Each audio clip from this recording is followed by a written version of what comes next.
بسم اللہ الرحمن الرحیم۔ السلام علیکم ورحمۃ اللہ وبرکاتہ۔ میں جہاں بھی جاتا مجھے بازار میں ایک فقیر ملتا، میں اس کو 10 کا نوٹ دیتا تو وہ کہتا بیٹا تمہاری ماں مردہ بیٹا پیدا کرے گی۔ میں اس کی بات کو نظر انداز کر دیتا۔ ایک روز بھرے بازار میں وہ فقیر چلا کر بولا تیری ماں 1 ماہ بعد مردہ بیٹا پیدا کرے گی۔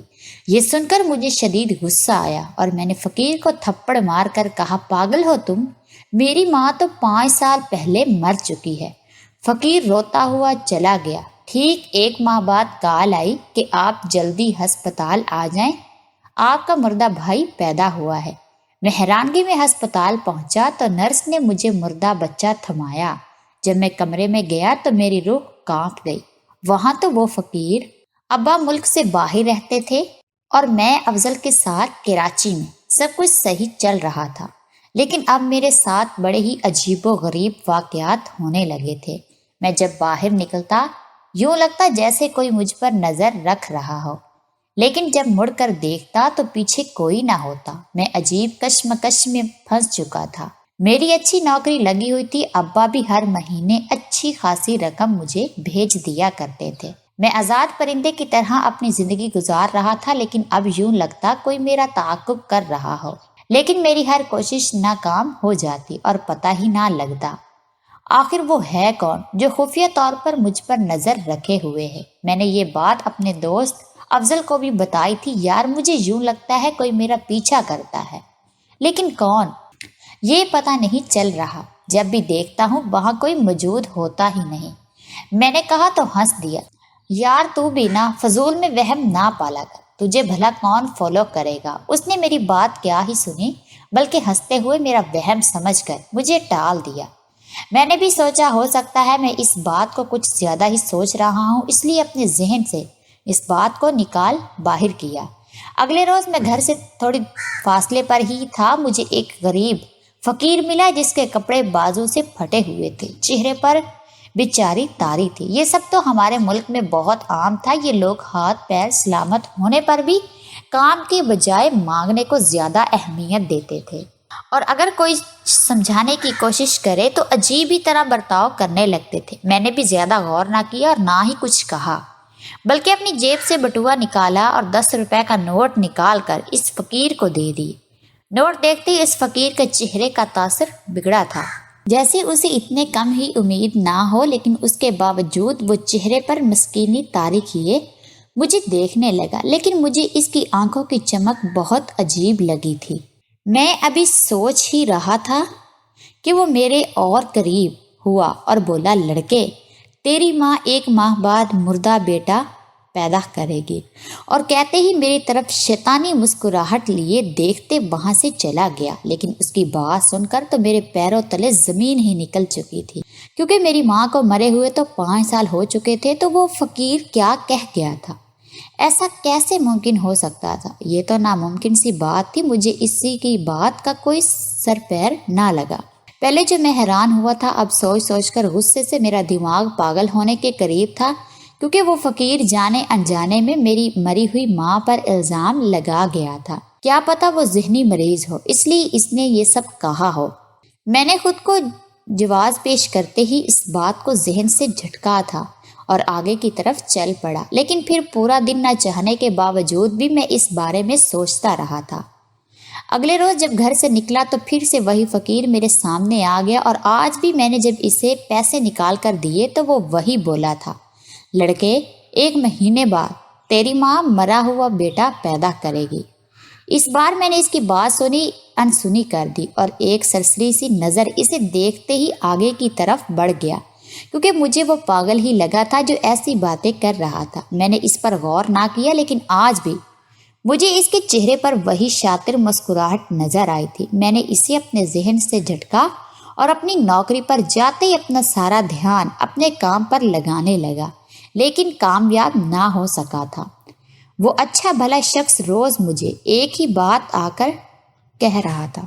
آخر اس کا مقصد کیا تھا؟ کیا وہ واقعی پاگل تھا، یا پھر میرے سامنے یہ سب کرنے کا ڈھونگ رچا رہا تھا، یا اس کا مقصد کچھ اور تھا؟ لیکن ایک فقیر کا مجھ سے یہ کہنا کہ 1 مہینے بعد میری ماں مرے ہوئے بچے کو جنم دینے والی ہے، ایسی بات کہنے کے پیچھے کیا وجہ ہو سکتی تھی؟ ایسی کیا مجبوری تھی کہ وہ بس مجھے ہی یہ سب کہتا تھا؟ کسی اور کو کیوں نہ کہتا تھا؟ لیکن کیا پتا وہ کسی اور کو بھی کہتا ہو۔ میں کون سا سارا وقت اس کے ساتھ ہی رہتا تھا؟ ہاں، یہ ہو سکتا ہے میں نے اپنے ذہن کو جھوٹی تسلی دی اور وہاں سے چلا گیا۔ اگلے روز میں افضل کو لے کر ایک میلے میں چلا گیا تھا۔ یار دیکھ کتنا اچھا ہے یہاں سب۔ افضل اپنی خوشی کا اظہار کرتے ہوئے بہت شوق سے یہاں وہاں گھوم رہا تھا۔ 2 مہینے بعد اس کی منگنی ہونے والی تھی۔ اس کا کہنا تھا شادی سے پہلے کا وقت ہی گھومنے پھرنے کا وقت ہے، اس کے بعد تو تیری بھابھی کہیں آنے جانے نہیں دے گی۔ ان لڑکیوں کے بھی عجیب ہی نخرے ہوتے ہیں۔ میں اس کی خوشی دیکھ کر جہاں خوش ہو رہا تھا، لیکن اس کی بات سن کر کہکا لگا اٹھا تھا، بس کر دے یار، تو نے تو ساری لڑکیوں کو ایک ہی پلڑے میں تولنا شروع کر دیا ہے۔ وہ تیرے چچا کی بیٹی ہے، اس لیے تیرے حساب سے تیز مزاج کی ہے، اور گھر میں دیکھی بھالی لڑکی ہی اچھی ہوتی ہیں، باہر والی کا کیا پتا کیسی ہے کیسی نہیں۔ کم سے کم تجھے یہ تو پتا ہے کس بات پر خوش ہو جائے گی، کس بات پر ناراض۔ اس لیے تو ایسے کام ہی نہ کرنا کہ وہ ناراض ہو، بلکہ اس کا دل خوش کیے ہی رکھنا۔ لڑکیاں تو اپنی تعریف پر ہی پگھل جاتی ہیں، میں نے ہنستے ہوئے کہا تھا، اور جو ہی میری نظر سامنے پڑی حیرت سے میری آنکھیں پھٹ پڑی تھی، کیونکہ وہی پاگل انسان بہت اچھے سوٹ بوٹ میں کھڑا کسی شخص کو کونے میں لے کر باتیں کرنے میں مصروف تھا۔ میں افضل کا دھیان اس کی طرف کرنے کی کوشش کی، لیکن جب تک افضل نے دیکھا وہ شخص وہاں سے غائب ہو چکا تھا۔ مجھ پر تو حیرتوں کے پہاڑ ٹوٹ پڑے تھے۔ ایسا کیسے ہو سکتا تھا کہ ایک بھیکاری یوں اتنے اچھے کپڑوں میں کھڑا ہو کر کسی سے بات کر رہا ہو؟ افضل تو نے دیکھا وہ فقیر وہاں پر اتنے اچھے سوٹ بوٹ میں کھڑا تھا، وہ شخص وہی ہے جو روز مجھے… ابھی بھی میں اپنی جلد بازی میں کچھ کہہ دیتا کہ میرے چہرے کے اڑے رنگ دیکھ کر افضل پریشانی سے میری طرف دیکھنے لگا تھا۔ کیا ہو گیا ہے منور؟ تیرے چہرے کا رنگ کیوں اڑا ہوا ہے؟ اور تو کس فقیر کی بات کر رہا ہے؟ افضل نے مجھ سے پوچھا تو مجھے بے ساختہ اپنی جلد بازی اور ذہنی حالت پر غصہ آیا۔ یہ بات تو میں افضل کو پہلے ہی بتا چکا تھا، تو اب بتانے میں کیا مسئلہ تھا؟ اس لیے جلدی سے بولا، وہاں وہ شخص کھڑا تھا، وہی مانگنے والا جو روز مجھے کہتا ہے مہینے بعد میری ماں مرا ہوا بچہ پیدا کرے گی۔ میں نے اسے بتایا تھا، ہاں تو وہ پاگل ہے، اس میں کون سی عجیب بات ہے جو تیرے چہرے کا رنگ اڑا ہوا ہے؟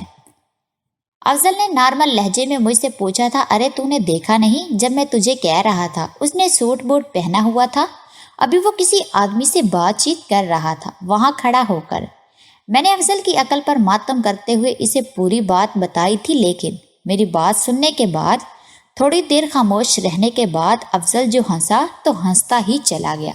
تیرے کہنے کا مطلب ہے اس بیکاری نے ہمارا پیچھا کیا اور اب سوٹ بوٹ پہن کر کھڑا ہو کر وہ کسی سے بات کر رہا تھا؟ تو پاگل ہے کیا منور؟ اسے یہ سب کر کے کیا ملنا ہے؟ اور بیکاری کے پاس سوٹ بوٹ کہاں سے آئے گا؟ اصل میں نہ تو نے اس فقیر کو سوچ سوچ کر اتنا اپنے ذہن پر سوار کر لیا ہے کہ اب کوئی اور بھی ہو تو تجھے وہی نظر آتا ہے۔ یہ سب تیرا وہم ہے۔ مجھے تیری طبیعت صحیح نہیں لگ رہی، چلے ہم گھر چلتے ہیں۔ وہ یہ سب باتیں میرے ذہن کا فطور سمجھ کر اسی وقت مجھے لے کر گھر آ گیا تھا اور مجھے آرام کرنے کا کہتے خود دوسرے کمرے میں چلا گیا تھا۔ ہم لوگوں نے ایک فلیٹ کرائے پر لیا ہوا تھا جس کے 2 کمرے اور ایک ڈرائنگ روم تھا، ساتھ ہی چھوٹا سا باورچی خانہ تھا۔ میں سو گیا، لیکن نیند میں بھی مجھے اسی فقیر کا بھیانک خواب آیا تھا۔ وہ ایک نہایت ہی عجیب شکل والا بچہ لے کر میری طرف بڑھ رہا تھا۔ میں اس سے خوف کھاتا یہاں وہاں بھاگ رہا تھا اور وہ میری بے بسی دیکھ کر کہکے لگا رہا تھا۔ اسی وقت منظر تبدیل ہوا تھا۔ اب بچہ میری ماں کے ہاتھ میں تھا اور وہ چلا چلا کر کہہ رہی تھی، یہ تیرا بھائی ہے، اس کا قاتل تو ہے۔ میں اچانک سے چیخ مار کر خواب سے بیدار ہوا تھا۔ میری آواز سن کر میرا دوست بھی جلدی سے کمرے میں آیا تھا۔ اس نے پانی کا گلاس مجھے پکڑایا تھا جیسے بدحواسی میں نے ایک ہی سانس میں ختم کر دیا تھا۔ افضل، میں نے بہت برا خواب دیکھا۔ وہی فقیر آیا تھا مردہ بچہ لے کر، پھر میری ماں بھی آئی تھی۔ وہ مجھے اس بچے کا قاتل کہہ رہی تھی، لیکن میں نے کوئی قتل نہیں کیا۔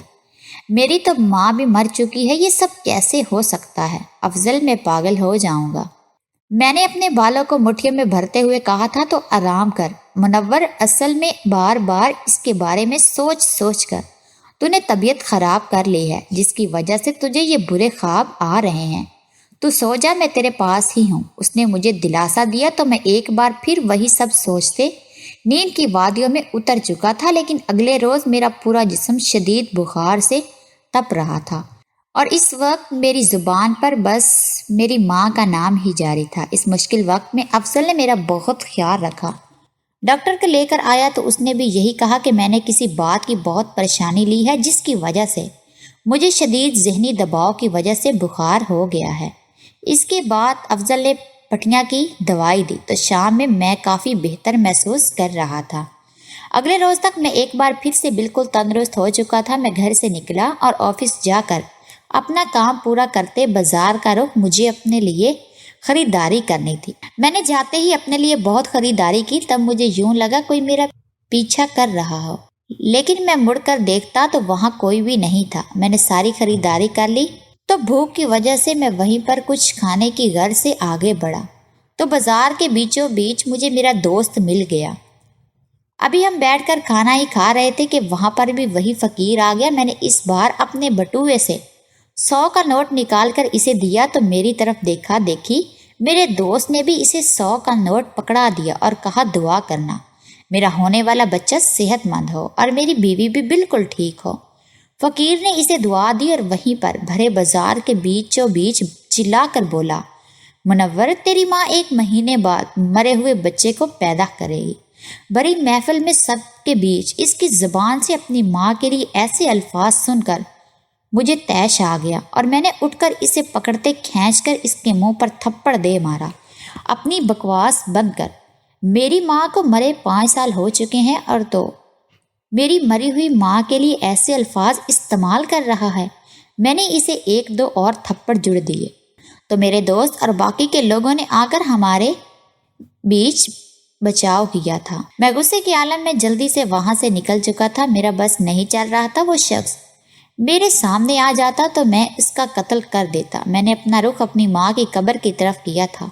وہاں جا کر میں قبر کے پاس بیٹھ کر بلک بلک کر رویا تھا۔ میں اپنی ماں سے بہت پیار کرتا تھا اور وہ شخص میری ماں کے لیے ایسے غلط الفاظ استعمال کرتا تو میرا خون کھول اٹھتا تھا، لیکن میں بے بس تھا، کیا کر سکتا تھا؟ اس لیے آج شدید غصے کے عالم میں میرا ہاتھ اٹھ گیا تھا۔ لیکن وہ شخص بھی تو بہت عجیب تھا، کبھی پھٹے کپڑوں میں بھیک مانگتا تو کبھی سوٹ بوٹ میں کھڑا باتیں کر رہا ہوتا۔ آخر اس کا مجھے آ کر میری ماں کے بارے میں ایسی باتیں کرنے کے پیچھے مقصد کیا تھا؟ وہ مجھ سے کیا چاہتا تھا؟ کیا اسے پیسوں کی ضرورت تھی جس کی وجہ سے وہ جھوٹ بول رہا تھا، یا مسئلہ کوئی اور تھا؟ اس حادثے کے بعد 4 دن سے وہ شخص مجھے نظر نہ آیا تھا۔ میں بھی اسے بھول کر اپنی زندگی میں مصروف ہو چکا تھا، لیکن ٹھیک 2 ہفتہ بعد وہ ایک روز پھر میرے سامنے آیا تھا اور بولا تھا، کل تیری ماں ایک مردے بچے کو بچے کو پیدا کرے گی۔ وہ کافی گھبرایا ہوا تھا، اس نے اپنا چہرہ ایک کپڑے سے ڈھکا ہوا تھا اور مسلسل یہاں سے وہاں دیکھتا مجھ سے بات کر رہا تھا جیسے اسے کسی کا خوف لاحق ہو۔ مجھے اس کی بات پر غصہ تو بہت آیا تھا، لیکن اب میں اس کی حالت پر غور کیا تو وہ بہت بری حالت میں تھا۔ ہونٹ سکڑے ہوئے تھے جیسے کچھ کھایا پیا ہی نہ ہو۔ اس سے پہلے میں اس سے کہتا کہ اس نے نہ جانے کیا دیکھ لیا کہ مجھ سے میرا نمبر مانگنے لگا۔ اس کا چہرہ خوف سے سفید پڑ چکا تھا۔ اس کے بعد وہ جلدی سے وہاں سے بھاگ گیا۔ میں نے اپنے اس آس پاس نظریں دوڑائی تو مجھے ایسے کچھ نہ ملا کہ میں شک کرتا۔ اس کو ایسی حالت میں دیکھ کر میں اس قدر بدحواس ہوا تھا کہ جب وہ گھبرا کر نمبر مانگنے لگا تو میں نے بھی جلدی سے دے دیا، لیکن اب مجھے اپنی جلد بازی پر غصہ آ رہا تھا۔ آخر میں نے اسے نمبر دیا ہی کیوں؟ لیکن نمبر سے اس نے کیا کر لینا تھا؟ یہ سوچ کر میں مطمئن ہو چکا تھا اور آج پھر اپنی ماں کی قبر پر چلا گیا، لیکن آگے کا منظر دیکھ کر میں اپنی جگہ دنگ رہ گیا تھا۔ وہاں ایک فیملی کھڑی رو رہی تھی۔ جب میں پاس گیا تو پتہ چلا وہ اس شخص کی بیوی کی قبر تھی۔ یہ سنتے ہی میرا سر چکرانے لگ گیا تھا۔ آخر ایسا کیسے ہو سکتا تھا؟ وہ تو میری ماں کی قبر تھی۔ میں نے جلدی سے جا کر ان کو کہا تھا، یہ میری ماں کی قبر ہے، آپ لوگ کسی غلط قبر پر آ کر رو رہے ہیں۔ میری بات سن کر وہاں موجود لڑکا غصے سے میری طرف بڑھا تھا۔ تم پاگل ہو گیا ہے، سمجھ نہیں آ رہی؟ یہ میری ماں کی قبر ہے۔ میری ماں کو مرے 20 سال ہو چکے ہیں۔ ہم کسی دوسرے شہر رہتے ہیں، اب یہاں پر واپس آ گئے ہیں، اس لیے آج قبر پر فاتحہ پڑھنے آئے ہیں۔ ہمیں قبر کی اچھی سے پہچان ہے۔ یہ 7 والی قبر میرے دادا دادی کی ہے، اس پر تختہ لگا ہوا ہے۔ اماں کی قبر پر تختہ نہیں ہے، شاید کسی قبر کے لیے جگہ کم تھی تو کسی نے ہٹا دیا ہے۔ یہ دیکھو، یہ 7 والی قبر سے اس نے ایک تختی اٹھا کر دکھائی تھی جس پر بہت ہی مشکل سے پڑھا گیا، لیکن اس پر اسی کی ماں کا نام تھا، اس کے باپ کے نام سمیت یہ نشانی ہے۔ میری ماں کی اس میں غصے سے کہا اور دوبارہ اپنا رخ اس طرف کر لیا۔ میرے سر پر تو حیرتوں کے پہاڑ ٹوٹ پڑے تھے۔ میری عمر بہت کم تھی جب اماں وفات پا چکی تھی۔ ابا باہر جانے سے پہلے بتا کر گئے تھے یہ تیری ماں کی قبر ہے۔ تب سے لے کر اب تک میں مہینے میں 1 چکر لازمی لگاتا تھا۔ میری تو دنیا ہی الٹ ہو چکی تھی۔ میں جس قبر کے پاس کھڑا تھا، آج 10 سال بعد کوئی آ کر کہہ رہا تھا وہ قبر تو میری ماں کی تھی ہی نہیں۔ میں پریشانی کے عالم میں وہاں سے نکلا تھا اور گھر کی طرف بڑھنے لگا۔ اب میں ابا کو فون کر کے پوچھنے کا ارادہ کر رہا تھا تاکہ مجھے پتہ چل سکے کہ اصل حقیقت کیا ہے۔ آخر کیوں وہ لوگ مجھے یہ سب کہہ رہے تھے کہ وہ میری ماں کی قبر نہیں تھی اور وہ فقیر؟ اس کا مطلب کیا؟ وہ فقیر صحیح کہہ رہا تھا، لیکن ایسا کیسے ممکن تھا؟ ابا تو ملک سے باہر تھے تو یہ سب باتیں کیسے سچ ہو سکتی تھی؟ میں ابھی گھر نہیں پہنچا تھا کہ ایک بار پھر وہی فقیر میرے سامنے آیا اور بولا، فلاں ہسپتال میں تیری ماں مردہ بچے کو جنم دینے والی ہے۔ وہ روتے ہوئے یہی بات کہتے وہاں سے جا چکا تھا۔ میں اس کے پیچھے بھاگا تھا لیکن وہ مجھے کہیں نظر نہ آیا۔ میں مایوس ہو کر واپس لوٹنے لگا کہ میرے نمبر پر کال آنے لگی۔ وہ کوئی انجان نمبر تھا۔ میں نے بے دلی سے کال اٹھائی تو آگے سے ایک نرس بولی، آپ جلدی ہسپتال آ جائیں، آپ کا مردہ بھائی پیدا ہوا ہے۔ اور ہسپتال کا نام پتہ بتا کر فون بند ہو گیا۔ میں فون کو ہاتھ میں لیے گھور رہا تھا۔ یہ سب کیا ماجرا تھا؟ اس سے پردہ اٹھانے کے لیے مجھے اب ہسپتال جا کر ہی اس راز سے پردہ اٹھانا تھا۔ میں نے سوچ لیا تھا اس کے بعد میں ابا کو فون کر کے سچ پوچھوں گا، لیکن میں انجان تھا میرے ساتھ کیا ہونے والا تھا، کون سا سچ میرے سامنے آنے والا تھا۔ میں پریشانی اور حیرانگی کے عالم میں ہسپتال پہنچا تو نرس نے مجھے مردہ بچہ تھمایا اور کمرے کی طرف اشارہ کیا۔ میں نے بچے کو دیکھتے ہوئے ایک نظر بند کمرے کو دیکھا اور جب میں کمرے میں گیا تو میری روح کانپ گئی۔ وہاں تو وہ فقیر بیٹھا ہوا تھا جبکہ بستر پر ایک کمزور جسم کی مالک عورت بری حالت میں پڑی ہوئی تھی۔ میں جب اس کے پاس گیا تو بڑے غور سے اسے دیکھنے لگا اور تھوڑی ہی دیر میں میرے سر پر مانو ہسپتال کی پوری چھت آ گری تھی، کیونکہ وہ کوئی اور نہیں بلکہ میری ہی ماں تھی۔ میں نے بچے کو اس فقیر کے حوالے کیا اور اپنی ماں کے ہاتھ اور ماتھے کو بے صبری سے چومنے لگا۔ مجھے اپنی آنکھوں پر یقین نہیں آ رہا تھا کہ یہ سچ ہے۔ میں اماں کے گلے لگ کر بہت رویا تھا۔ اماں تو زندہ ہے اور میں تجھے مرا ہوا سمجھ کر اتنے سال بے خبری کی زندگی گزار رہا تھا۔ اماں تو کیوں نہیں تھی میرے پاس؟ کیوں یہ سچ چھپایا کہ تو زندہ ہے؟ کیوں نہ بتایا؟ مجھ میں ترستا رہا، ماں کے پیار کے لیے روتا رہا، لیکن تو نہ آئی۔ آج میں اسی قبر پر گیا تھا جس میں تیری قبر سمجھتا تھا، اور آج ہی مجھے جب لوگوں نے کہا یہ میری ماں کی قبر نہیں، مجھے بہت غصہ آیا تھا۔ جی کیا ان کو بہت ماروں، لیکن اب تو مل گئی ہے تو شکر ادا کر رہا ہوں۔ شکر ہے وہ تیری قبر نہیں تھی، تو زندہ ہے، میری آنکھوں کے سامنے ہے۔ لیکن تو نے یہ سب کیوں چھپایا مجھ سے؟ میں نے اماں کو آرام سے بستر پر لٹا کر اس سے سوال کیا تھا۔ میں بہت ضبط سے وہاں کھڑا تھا۔ اماں کی حالت کافی بری تھی، وہ بہت بری حالت میں اس بستر پر پڑی تھی۔ میری آنکھوں سے آنسو نکل رہے تھے۔ اماں نے مجھے بیٹھنے کا اشارہ کیا اور بولنا شروع ہوئی، تیری عمر 6 سال تھی، تیرے ابا بہت ظالم تھے۔ شروع میں مجھے بھگا کر مجھ سے شادی کرنے والا، تیری پیدائش کے بعد مجھے بدکردار کہنے لگا۔ اس کے بعد اس کا جیسے مجھ سے دل بھر گیا، روز آتا، مارتا اور چلا جاتا۔ ایک روز تو اس نے غصے میں آ کر مجھے طلاق دے دی۔ میری دنیا لٹ چکی تھی۔ میرے بھاگنے کی خبر سن کر میری ماں اور باپ پہلے ہی صدمہ برداشت نہ کر سکے اور چل بسے۔ اب میں کہاں جاتی، اس لیے اسی گھر میں بیٹھی رہی۔ شام کو تیرا باپ ایک نئی لڑکی لے آیا اور بولا یہ امیر ہے، اس کے ساتھ باہر چلا جاؤں گا تو دفع ہو جا، اس نے تجھے مجھ سے چھین لیا۔ میں نے بے گھر ہو چکے تھے، تب مجھے شہزاد ملا جو غریب تھا، لیکن اس نے مجھے رہنے کی جگہ دی اور عدت کے بعد مجھ سے نکاح کر لیا۔ تیرے باپ کو پتہ چلا تو یہاں بھی دشمن بن بیٹھا، اور جہاں بھی شہزاد کام کرنے لگتا وہاں نہ جانے کیا افواہ پھیلاتا کہ کام سے نکال دیا جاتا۔ میں اسے اولاد کا سکھ نہ دے سکی، ہر بار میرا بچہ گر جاتا۔ اس بار اگر اولاد دی تھی تو مردہ بچہ پیدا ہوا۔ اب میں نا امید ہو چکی ہوں، میری حالت بری تھی، شہزاد کے پاس اتنے پیسے نہ تھے، پرائیویٹ ہسپتال میں علاج کرواتا۔ اس لیے اپنی آنا کو مار کر تجھے بہت بتانے کی کوشش کی، لیکن تو نے اس کی نہ سنی۔ تیرا باپ اپنی بیوی کے ساتھ باہر عیش کر رہا ہے اور اپنی بیوی کے کہنے پر تجھے خود سے دور رکھا۔ اگر مجھے تیری ذمہ داری دے دیتا تو آج بستر مرگ پر نہ پڑی ہوتی۔